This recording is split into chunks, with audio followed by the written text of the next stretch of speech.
Hello, everybody. This is Zahir Khan. Today, we are going to study something very special, very own, and that is present continuous. Present continuous tense is frequently used tense in the English language. In this lesson, we will go over the definition of the tense as well as how it is used in everyday speech. Okay guys, let's talk about the function of present continuous. Present continuous के function क्या होते हैं, मतलब हमने सीखना है कि present continuous कब, कहाँ, कैसे और किस जगह इस्तेमाल होता है. इसकी डेफिनेशंस क्या हैं, हमें किन किन मौक़ों पर, किन किन जगहों पर प्रेजेंट कंटिन्यूस से काम लेना है. Let's talk about them. We have certain number of points. For example, to describe an action that is going on at present. कोई ऐसा काम जो एट प्रेजेंट टाइम पे चल रहा है, जिस वक्त मैं आपसे बात कर रहा हूँ, जिस वक्त मैं आपको पढ़ा रहा हूँ, अगर कोई काम उसी वक्त एट प्रेजेंट हो रहा है, eight the time of speaking हो रहा है, तो इसको हम प्रेजेंट कंटिन्यूस कहते हैं. जैसे फॉर एग्जांपल मैं अभी आपको पढ़ा रहा हूँ, I am teaching you guys, आप मुझे सुन रहे हैं, you are listening to me. So आप यहाँ पर देख रहे हैं कि at the time of speaking, जिस वक्त मैं आपसे बात कर रहा हूँ, ये सारे काम eight the time of speaking हो रहे हैं. तो eight the time of speaking जब कोई काम हो रहा होता है तो वो हम प्रेजेंट कंटिन्यूस में हम उसको इस्तेमाल करते हैं.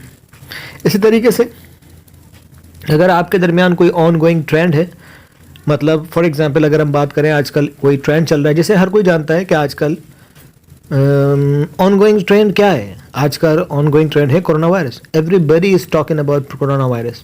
हर शख्स कोरोना वायरस से मुतालिक बात कर रहा है. तो this is an on going trend. बताने का मकसद आपको ये है कि प्रेजेंट कंटिन्यूस हम टेम्प्रेरी सिचुएशन में, जो फ़िलहाल आजकल जो हम काम कर रहे हैं, जो टेम्प्रेरी सिचुएशन में है, हो सकता है कि वो इस वक्त तो जारी ना हो, लेकिन टेम्प्रेरी सिचुएशन में वो काम चल रहा है. इस मकसद के लिए भी हम प्रेजेंट कंटिन्यूस को इस्तेमाल कर सकते हैं. तो हमारे पास 4 पॉइंट हैं. Eight the time of speaking भी हम प्रेजेंट कंटिन्यूस को इस्तेमाल कर सकते हैं. ऑन गोइंग ट्रेंड्स के लिए भी हम प्रेजेंट कंटिन्यूस को इस्तेमाल कर सकते हैं. फ्यूचर प्लान के लिए भी हम प्रेजेंट कंटिन्यूस को इस्तेमाल कर सकते हैं. और टेम्प्रेरी सिचुएशंस के लिए भी हम प्रेजेंट कंटिन्यूस को इस्तेमाल कर सकते हैं. इसी तरीके से हम बात कर सकते हैं to describe a temporary event और सिचुएशन. जैसे टेम्प्रेरी सिचुएशन और टेम्प्रेरी इवेंट्स हम बात कर सकते हैं. जैसे आजकल मैं अपने नानी के घर रह रहा हूँ. These days I been living in at my uncle's home, my grandmother's home. So इस तरह के जो भी हम बात होता है. सिमिलरली कोई ऐसा फ्यूचर प्लान हो जो ऑलरेडी प्लान हो चुका है और हम वो फ्यूचर में उसको करने जा रहे हैं. To describe an action or event in future which has already been planned or prepared. You are going on holidays tomorrow. आप छुट्टी पे जा रहे हैं यार. इस तरीके से मैं अगर प्लान बनाऊं कि कल यार मैं अपने दोस्त के साथ पिकनिक पे जा रहा हूं, मैं ये भी कह सकता हूं कि यार कल मैं अपने दोस्त के साथ एक पार्टी में जा रहा हूं. Tomorrow I'm going with my friend on a party.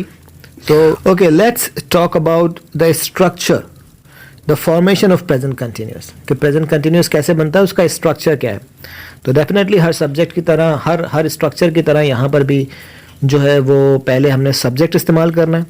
उसके बाद जो इसके helping verbs हैं, जो इसके auxiliary verbs हैं, auxiliary verbs आपको मालूम है कि वो एक वर्ब की हेल्प के लिए आते हैं, इसलिए हम उसको हेल्पिंग वर्ब भी कहते हैं.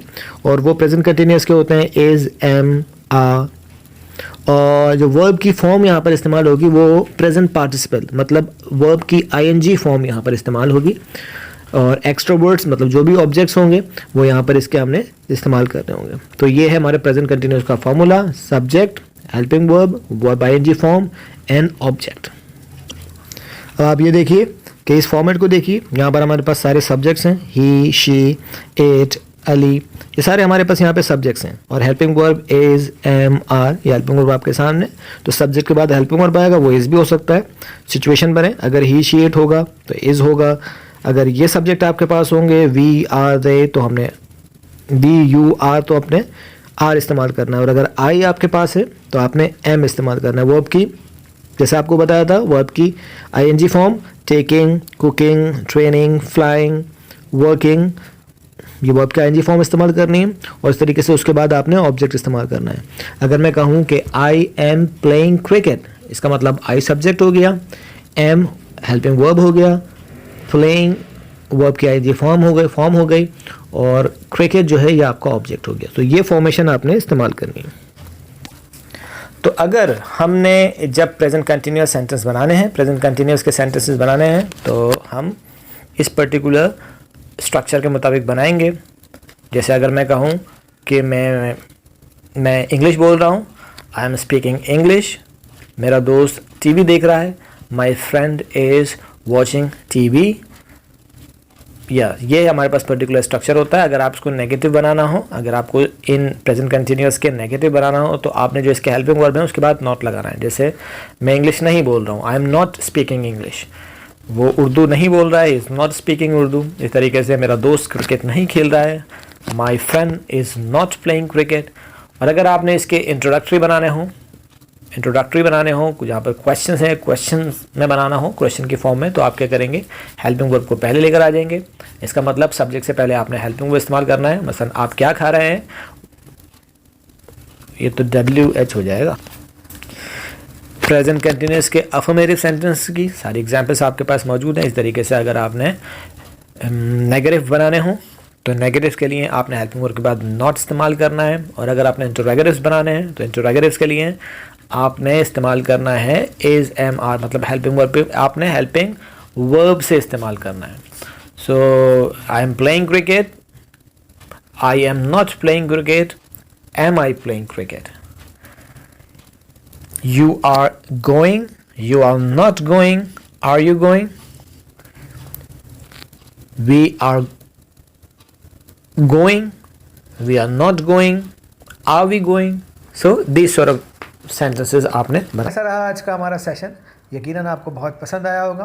प्रेजेंट कंटिन्यूअस हम सबको मालूम है बहुत ज़्यादा इस्तेमाल होने वाला सेंटेंस है, और इंशाल्लाह हमें उम्मीद है कि ये इस वीडियो को देखने के बाद यकीनन आपको प्रेजेंट सिंपल के मामले में कुछ ना कुछ आपको मदद मिली होगी।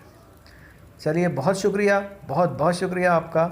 हमारे चैनल को सब्सक्राइब करना नहीं भूलिएगा, और बराबर में मौजूद ये जो घंटी का बटन है इसको ज़रूर दबाइएगा। बहुत शुक्रिया, थैंक यू वेरी मच।